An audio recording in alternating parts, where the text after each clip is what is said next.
Hi there, my name is James, and we're on Sprint 2 for Destinator. Pretty much, this is going to be a Flask admin panel, so Flask backend application that connects to the Google Firestore database. It's a NoSQL database, and we're going to use this to take sample data from a previous module, which I made a C++ simulator for GPS locations. So it's as if we are taking that hardware data and we're sending it to this panel to have the admin, whether it's like a boss, manager, family member, caregiver, they're going to be able to monitor the miles and trips from people that are using that application.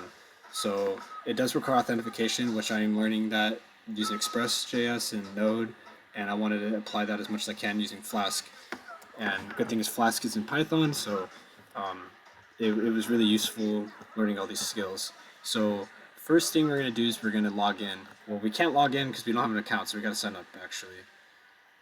Also up here we have a toggle light to dark theme, so we can do dark if you want. I really like the light theme, honestly, for right now. So we're gonna go into here. So, right, so we're gonna do, yeah, this is just my name, for example. I don't, but we'll do just like test one. Last name is person, sure, and we'll do test one dot test, right? And password, we're just gonna come up with a silly password. We'll, and I have it so that you can show the password, and it also has some parameters that's needed. So it does need like uppercase, lowercase, 12 characters, number, and special character. So we're just going to put something down like password. Never use that as your password. 1, 2, 3. There you go. Right. So then we can look at it if we want to. We can show password. Okay. So now we're going to register. Oh, we already did this. So sorry. Let's do test number 2. I apologize. Test number 2. We'll do a second email, and we'll just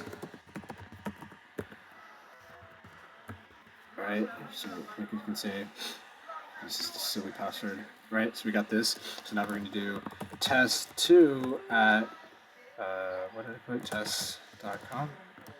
Crap, I don't even remember. I think I put email? I can't even remember. We're going to figure it out. And we'll put in our bad password, right? Maybe it is at test. Yeah, you see, as you can see, is we have we're making sure that we have to fill out all fields. We have to make sure that user authentication is correct. So that's good that I accidentally did that because I don't want to show it in case that. So I just don't have a lot of time. I just want to make sure we get as much information as possible in here. So yeah, we'll just do. What did I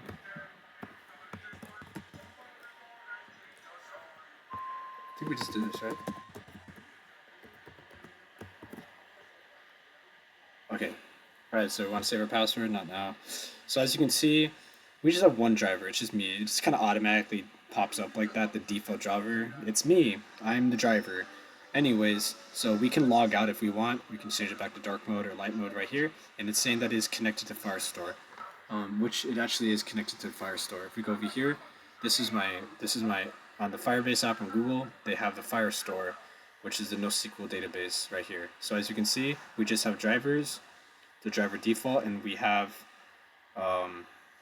this is default vehicle, my name, when it was created. We also have other users, right? So this is like people that log in, and as you can see, that we're using bcrypt password hashing, so that hackers cannot just even if they got into this.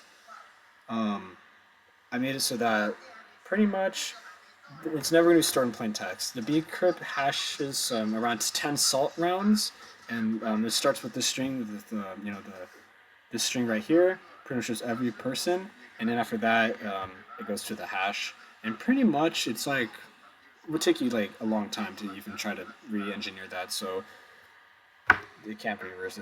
So it's very awesome that I was able to learn this. I learned this in my database, or sorry, my backend class. I think is super useful. So I wanted to implement this here just to keep on practicing with that.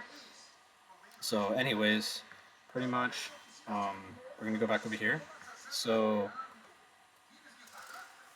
right now we're logged in, and the Flask login manages the session, so every route checks you're authenticated.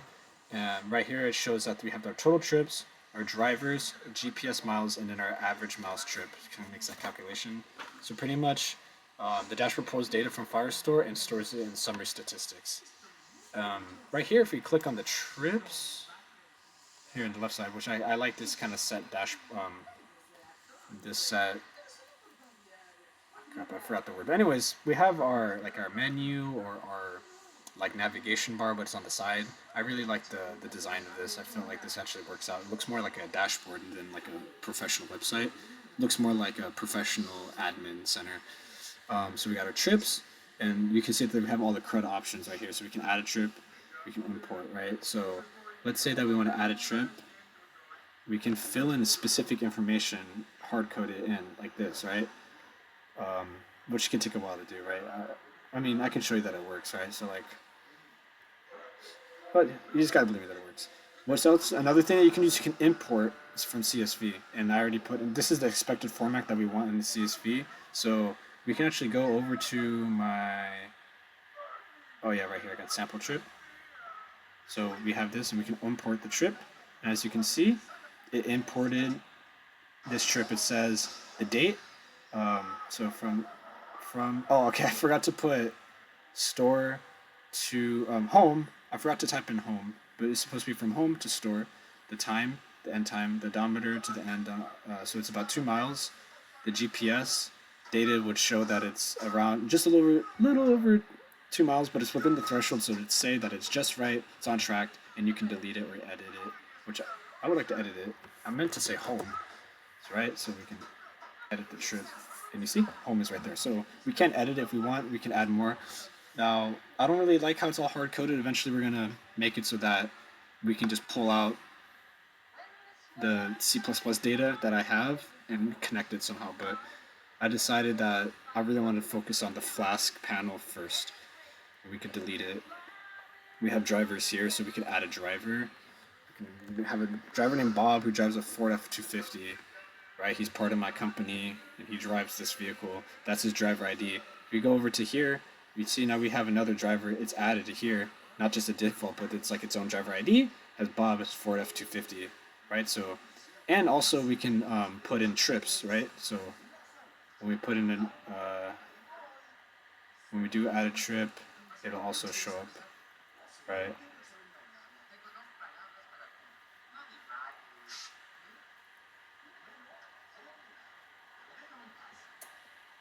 Right, and see, I had to refresh it. It shows both trips. These trips are the exact same, but you see what I'm saying here.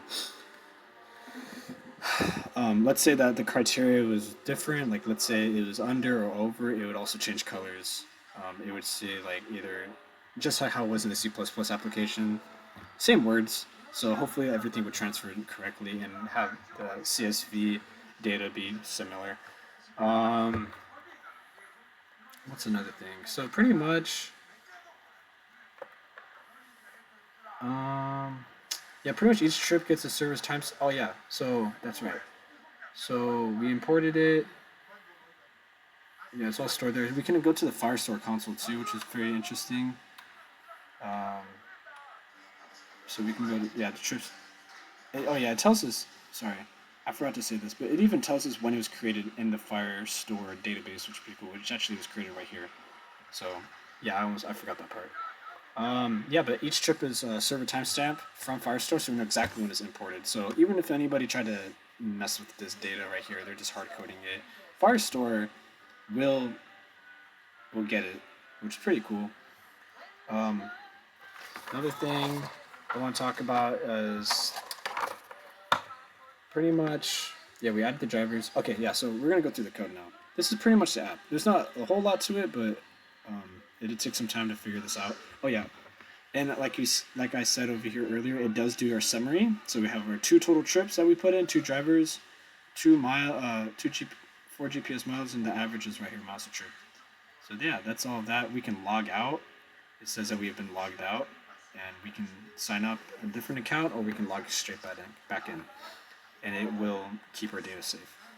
Um, we're gonna look at the code real quick. So pretty much, is my README.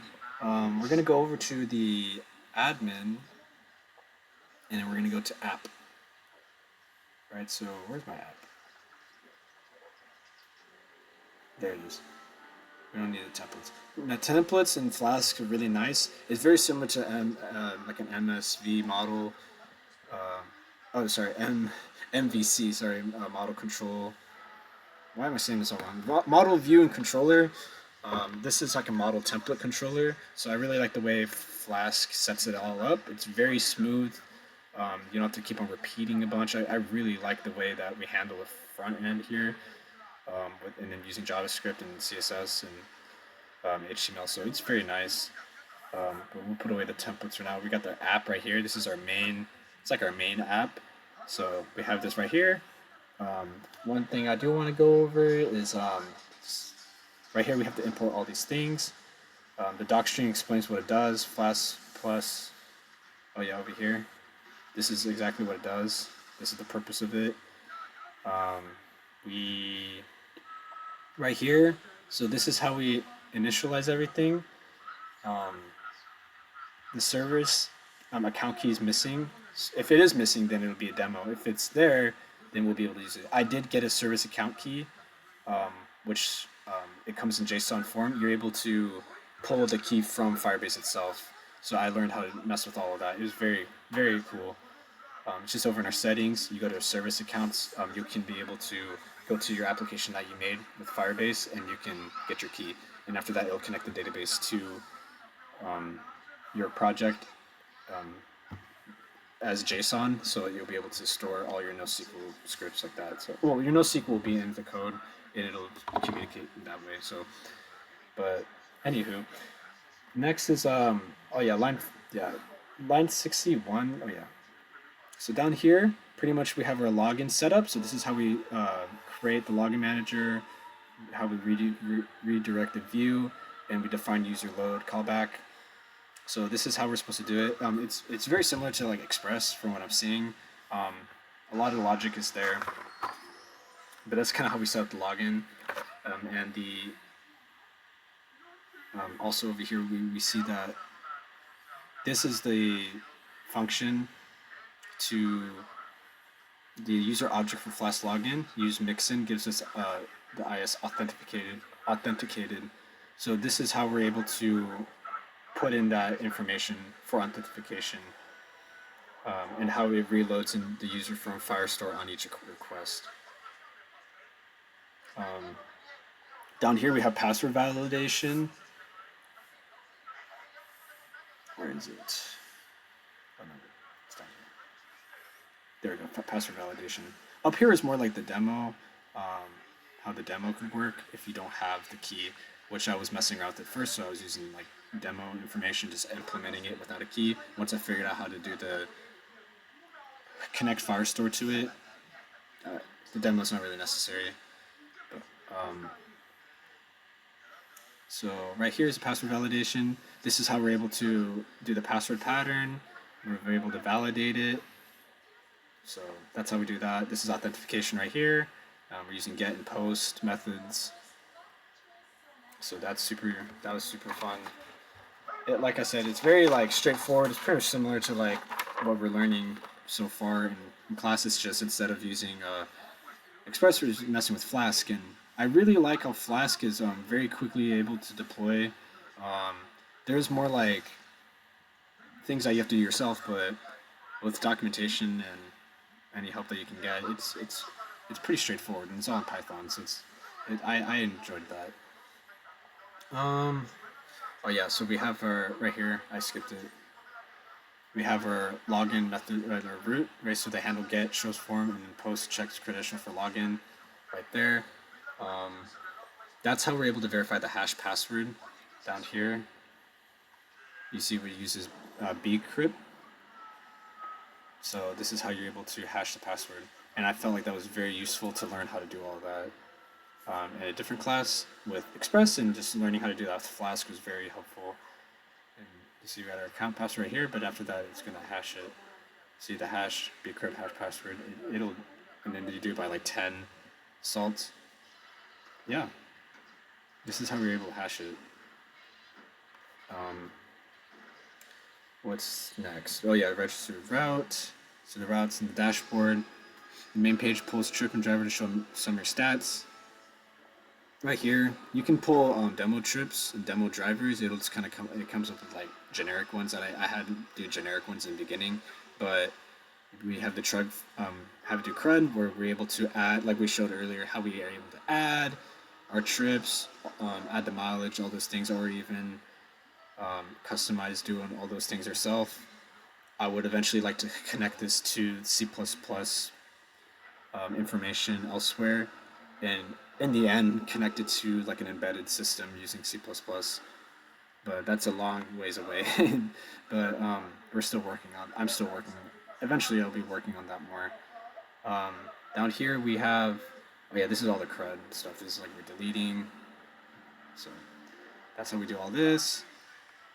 Down here it says this is how we do the CSV import. So we can whatever's imported, whatever's created via this command line tool that we made with C++. Hopefully, like I can take that CSV information and just implement it to here, and it can pull up quickly.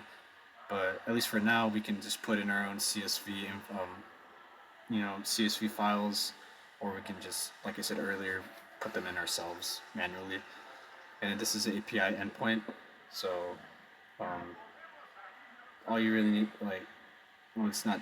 It's pretty much is like we're able to return JSON, and we can potentially use AJAX in the future. And this is what starts the main function. So, but yeah, that's the admin for Destinator. There's still a lot of work that can be done, but it's pretty cool. And next, we're going to be having the app on the user end. When it'll be an iPhone app, so it should be iOS using Swift UI and Swift. I'm excited to do that. I have been like messing with Swift, anyways, outside of class, so hopefully that can put my skills to test. Not very good, but anyways, thank you for watching, and I hope you enjoyed what you saw, and there's a lot more to work on. Thank you, and have a good day. Goodbye.